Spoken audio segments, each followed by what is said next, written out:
Good morning টোনাটো, কেমন আছো তুমি?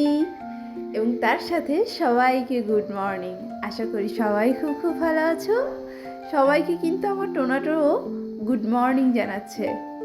আর ও কিন্তু সকালবেলা এখানে উঠেছে, মানে আমি ওকে উঠিয়ে দিয়েছি। তো সকালে উঠেই আমার সবচাইতে কষ্টকর কাজ হচ্ছে আমার এই মেসি বেডটাকে ঠিক করা। এই মেসি বেডটাকে আমি যত দ্রুত ঠিক করে ফেলতে পারি ঠিক ততটা দ্রুতই আমি সকালের কেন শুধু সারাটা দিনের খুব একটা এনার্জি ফিরে পাই। আর এই মেসি বেডটার থেকেই আমাদের সব মেয়েদের কাজটা শুরু হয় সংসারের। তারপর আমি একটু নিজেকে সাজিয়ে নিই, যেটা না হলেই একেবারেই নয়। মানে নিজেকে যতক্ষণ না পর্যন্ত ফ্রেশ করব ততক্ষণ পর্যন্ত শান্তি নেই আমার। তারপর দেখো আমার বারান্দায় বিড়ালের হামলা চলেছে, তাই ঠিক করেছি আমার বারান্দাটাকে একদম ক্লিন করেই তোমাদেরকে সুন্দর করে শুভ সকাল জানাবো। এই যে বারান্দাটাকে ক্লিন করে ফেললাম, আর রাতের ধোয়া কাপড়গুলো মেলে দিয়েছি। সুন্দর রৌদ্রোজ্জ্বল একটি সকালে তোমাদেরকে জানাই শুভ সকাল। আশা করি সবাই খুব খুব ভালো আছো। আর শীতের সময় এরকম মিষ্টি রোদ কার না ভালো লাগে বলো তো? আমার তো ভীষণ পছন্দ। যতটুকুই রোদের ছোঁয়া পাই এই বারান্দা থেকে, তাতেই আমি খুব খুশি। আর আমার এই গাছগুলোতে একটু পানি দিয়ে দিচ্ছি, আর সেটাও আজকে কিন্তু তোমাদের সাথে শেয়ার করে ফেললাম। আমরা মেয়েরা শুধু ঘরের কাজ নয়, আমরা যেসব মেয়েরা ঘরে বাইরে উভয় দিকই সামলাই, তাদের জন্য কিন্তু একটু কষ্টকর হয়ে যায় বিশেষ দিনগুলোতে। আমরা সব মেয়েরাই এই বিশেষ দিনগুলো দিয়ে যাই প্রতিটা মাসেই।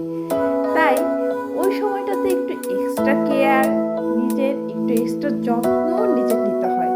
প্রতিটা দিন তো অনেকেই এখন আমরা নিজের যত্নটা নেই, কিন্তু ওই বিশেষ দিনটার কথা বলছি আমি। সেই বিশেষ দিনটাতে একটু মেয়েদের নিজেদের বিশেষ যত্নটা নেওয়া খুবই জরুরি।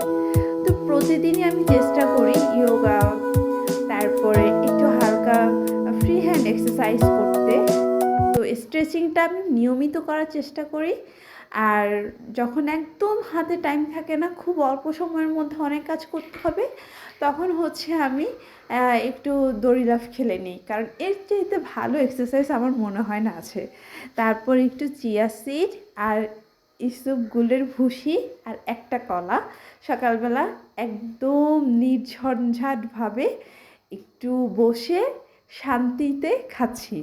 কারণ আমার খুবই ভালো লাগে একদম কার্টুন দেখে খেতে, আবার হচ্ছে একদম নীরবভাবে, মানে সব কিছু উপভোগ করতে করতে নেচার দেখতে দেখতে খেতে ভালো লাগে।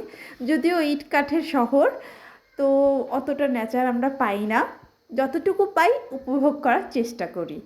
তারপর এদিকে চলে আসলাম আমি দুপুরে রান্না করার জন্য। সকালের নাস্তাটা আমি তোমাদেরকে শেয়ার করে ফেলেছি। এখন হচ্ছে আমার দুপুরের নাস্তা, তো দুপুরের লাঞ্চ। তো দুপুরের রান্নাটা করার সময় আমার মনে পড়লো যে আমি এখন পর্যন্ত 1 কাপ কফি বা 1 কাপ চা আমি খাইনি। তো ভাবলাম এখন আমার চাটা খেলেই সবচাইতে ভালো হয়। আর এই যে আমার টোনাটো, এত দুষ্টু, এত দুষ্টু, ওর জন্যই মনে হয় সারাটা দিন আমার আরও ব্যস্ততার মধ্যে কাটে। কারণ সব সময় খেলাধুলা, ওর হচ্ছে রাগ অভিমান সব কিছুই আমার সুন্দরভাবে দেখে কাটাতে হয়। আর এত খেলা খেলে ও, আর এত দুষ্টুমি করে।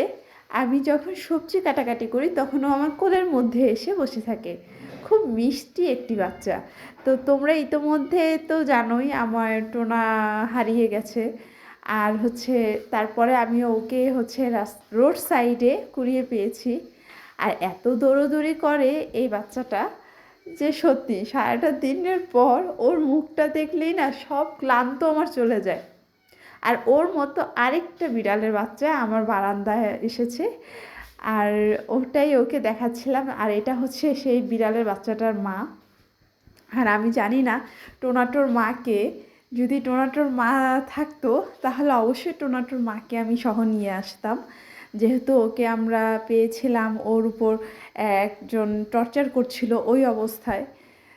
তো যাই হোক, যা হয়েছে ভালোর জন্যই হয়েছে।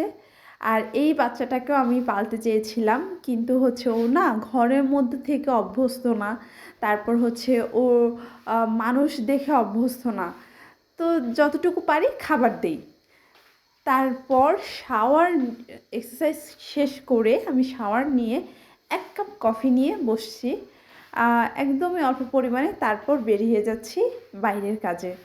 আসলেই আমরা মেয়েরাই পারি ঘরে বাইরে এক হাতে সামলাতে। আর দেখবে মেয়েরা ছাড়া কিন্তু এটা কখনোই সম্ভব ছিল না। তারপর আমি যাচ্ছি আমার কাজে। তো আজকে বন্ধুরা ব্লগটি এ পর্যন্তই। তোমাদের যদি ভালো লেগে থাকে অবশ্যই একটি লাইক, আর তোমাদের লাইফস্টাইল নিয়ে বলতে চাইলে একটু কমেন্টস করে জানিয়ে দিও।